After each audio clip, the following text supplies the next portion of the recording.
Pero seryoso po ako ha. Gusto ko po by next year, meron pong employer na hindi po nagbibigay, sumusunod doon sa minimum wage law. Nasampulan para naman madala at it will serve as warning to some people there na hindi talaga nagbibigay ng minimum wage. Ito pong ibig sabihin ito mga employer. Meron ho bang nakulong? At pwede ho ba makita yung numero ng mga nakulong o nakasuhan man lang? Sen. Raffy Tulfo at Sen. Loren Legarda nagkataasan ng boses sa Senado. Gustong maging ngipin ng batas si Raffy Tulfo para sa manggagawang Pilipino at gustong masampulan makulong ang mga abusadong kompanisa sa Pilipinas. I would like to put in record as Vice Chairman of the Committee on Labor. I am fully supporting 100% the budget for 2024 for the Department of Labor and Employment. Ibig sabihin, walang kaduda-duda, full out support po ako. Okay, maraming salamat po, Mr. President, sa chair ng committee ng Department of Migrant Workers. At alam ko po na sa puso niya ay talagang nagbibigay ng proteksyon sa ating mga manggagawa. At inaantabayanan ko po ang kanyang mga katanungan na sigurado akong makakatulong para po mapaganda palalo ang budget ng DOLE. Tama po kayo dyan, Mr. President, Madam Sponsor. I've said it so many times, but I'll say it again anyway. Ito po yung sinasabi ko. He was less in life, should have more in law. Ibig sabihin, yung mga maliliit at kapuspalat na mga kababayan, sila dapat magkaroon ng mas malawak na proteksyon sa ating batas. At sino po itong mga kapuspalat na kababayan? Sila po yung mga below minimum wage, hindi nakatanggap ng sapat na sweldo mula sa kanilang mga employer. At kapag sila po ay nagsampa ng reklamo, nababaliktad pa sila karamihan. And there are times na sila po ay nananalo, pero paper victory lamang ang nangyari at hindi na natatanggap yung kanilang panalo. So, having said that, ang question ko ngayon para sa mga taga-DOLE, ano pong polisiya you have put in place to ensure na wala na pong mga manggagawa na makakatanggap ng below sa minimum wage? Kasi batas po natin yan. And yet, every day, even while we speak, doon po sa action center ko, sa TV5, meron pong mga nakapila doon dahil hindi po binibigay yung kanilang tamang pasweldo at binipisyo.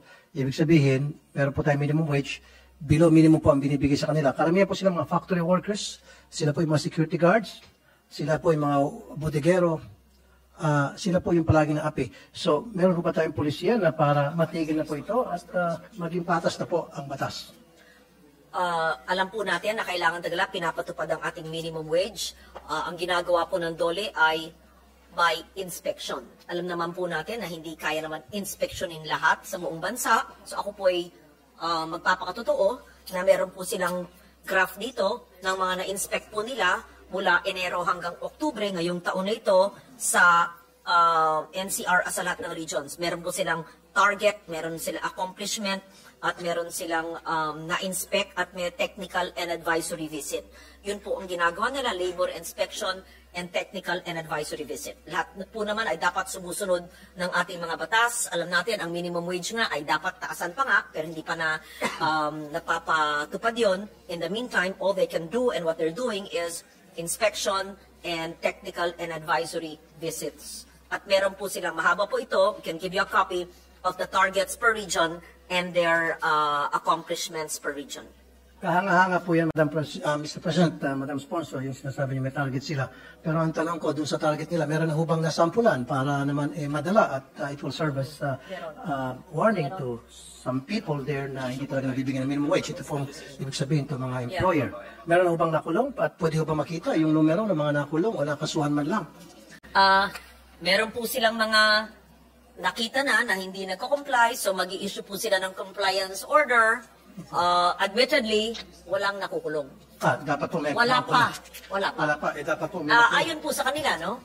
Dapat may makulong. Dahil kapag walang nakulong na mga employer, dapat may makulong na taga-DOLE. Dahil hindi na ginagawa ka ng trabaho.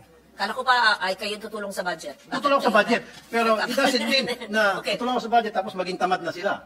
Hindi naman po. I'll give them the budget that they ask, they require. Yes. I'll give it to them full support. Pero kapalit yan, gawin yung trabaho nila para sa mga maliit nating kababayan. Opo. Sinabi ko po, ang kanilang ginagawa ay visits and compliance visits, nagbibigay ng abiso. Sabi nga nila, may mga hindi nagko-comply, so may compliance orders yung ginagawa, but they were very honest to say sa kaalaman nila, wala pang nakukulong. Wala pa nakulong. Kaya nga po sana, pwede ho ba ako mag-request na sana po may makulong para may sampulan. So yung mga pong mga sabi niya mo, Madam President, Madam Sponsor, na call attention na pwede bang bigyan niyo ako ng kopya para ako na po magpa-follow up to make sure na talaga matutuluyan yung mga kumpanyang yun at makasuhan. Kasi hanggat wala po nakakasuhan, ang tingin nila sa batas natin is bungal. Kumbaga, walang ngipin. So dapat lagi natin ngipin ang batas. At ako po ang pwede magsilbing ngipin. Okay lang po sa akin, magalit sila lahat. Basta I'll make sure na yung batas ay ma-implement. At that's the reason, to be honest with you, Mr. President, Madam Sponsor, that's the promise I made to the mga manggagawa during the election na pagdating ko po dito sa Senado, sila po ay magkakaroon ng boses, lalo na po yung mga palaging naapi ng mga manggagawa at hindi nabibigay ng tamang mga sweldo at benepisyo. I'll be the voice for them. Okay. And I'm just doing what I promised them. Bibigay ko po sa inyo ang matrix po nila ng minimum wage, rate of compliance to the minimum wage. January to September of 2023, ang kanilang inspected establishments at ang compliance rate ayon dito sa datos ay 93.50. Ang ating talagang, it is our desire that everyone will comply with this. Maliit na nga yung minimum wage, ay kailangan mag-comply lahat. Kulang na nga po kung tutusin. Kulang na kulang, yes. In fact, I made this suggestion last year. Mukhang mabilis mag-uwa yung mga taga-dole, pero hindi naman ginagawa. Suggestion ko lang to. In my humble opinion, it will be better kung magpaskil po sa lahat ng establishmentos, plus sa mga factory, sa mga security agency, sinasabi doon na ito yung minimum wage para sa lugar na ito at ito yung mga karapatan ng mga manggagawa at kapag hindi nasunod ito, meron hotline na pwede nyo tawagan. At syempre dapat yung hotline na yun, may sumasagot doon. Eh wala pa rin pong gumagawa ng ganon. Ginagawa po nila, ayon po sa DOLE, ay nagpapaskil po sila ng hard copy. Yung hard copy, sana yung parang ano ba, karatula. Yun nga po, hard copy na poster sa mga establishments. Yes. Not only minimum wage, but also overtime pay, holiday pay, and other benefits. At sa baba noon, may nakalagay na hotline na pwedeng tawagin. Yes, meron po yun. Kasi po, sa ano yung work area, ang nangyari po kasi, karamihan, sa galing ng probinsya, pupunta dito sa Maynila, hindi na alam magkano minimum wage. So kung ano sasabihin po sa kanila ng kanilang employer, tinatanggap nila, kapit sa patalim. Pero kung meron pong karatula doon, ay, ito pala yung minimum wage sa Maynila, ito pala yung makarapatan ko, dapat pala overtime bayaran, night differential dapat bayaran, etc. So, hindi na susunod. Kailangan pala, may payslip. Hindi na susunod yung, hindi na bibigay mga karapatan ko yan. Then, nandun yung cellphone number na pwede nang tawagan.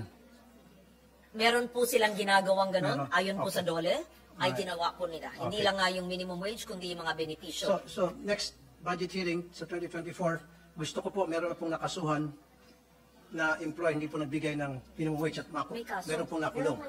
Hindi po ako nagbibiro, seryoso po ako ha. Gusto ko po by next year, meron pong employer na hindi po nagbibigay, sumusunod doon sa minimum wage law, na ina-underpay yung pumamanggagawa niya. Bigyan niyo ako ng kahit isa man lang na kumpanya, matutuwa na ako. Pero pag wala, ako po ay manggagalaiti. I'm very sorry to say that right here, right now. Kailangan po merong isa masampulan o matuluyan. Kasi wala po talaga eh. And I'll tell you, Madam Sponsor, ikaw, hindi nyo alam to Madam Sponsor, although si Madam Sponsor, she's my friend. Karamihan sa mga dole siya sabi inspection, pupunta ron, sasabihin ko lang po sa inyong style. Punta ron yung mga taga-dole mag-inspect. Kasi nga po, may nagreklamo. In fact, there are times na natutuwa pa ka kapag may nagreklamo. Pupunta mag-inspection. Pagdating po doon sa area, magkakaroon po ng pag-uusap, yung pong dole inspector at yung pong mga opisyal ng kumpanya. And wala pong representante mula po sa mga manggagawa ng kumpanya. So sila lang po nag-uusap. So hindi alam kung anong pinag-uusapan. Paglabas ng dole inspector, may dala-dala na pong bag. Hindi alam kung anong laman ng bag. At tablado na. Yun na po ang aking observation. At yan po ay base po, meaning base po yan sa mga nasabi po sa akin. So ang aking po observation mukhang hindi po seryoso yung dole para masolve po yung problema ng manggagawa. Again, going back to what I promised, susuportan ko po ang inyong pong budget. In fact, mamaya NLRC, meron po akong bibigay na big support. Andito ba yung DBM? DBM? Present ba DBM? Meron ba DBM? Tumago ng DBM? Walang DBM? Akala ko. Okay. Anyway, mapapanood naman ito ng DBM. Okay. So okay na po ba yun? Yung akin pong sinasabi sa inyo? Kasi for so many years, Mr. President and Madam Sponsor, for so many years, I've been a broadcaster for 20 years. Okay. Walang mintis po yan.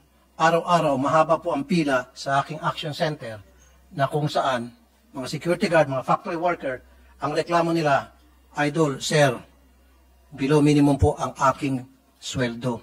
Wala pong bayad sa overtime. 15 hours po yung trabaho ko. 18 hours po ang trabaho ko. Wala pong overtime. Palagi pa po ako puyat at napapagalitan pa. Etc. etc. Wala pong payslip. Wala po akong SSS, wala pong PhilHealth, wala pong Pag-ibig. Ganun na lang po palagi ang reklamo. So, kaya sabi ko po, nandito na po ako sa Senado, gusto ko po dapat magkaroon po ng kabuluhan yung pagdating ko dito sa Senado.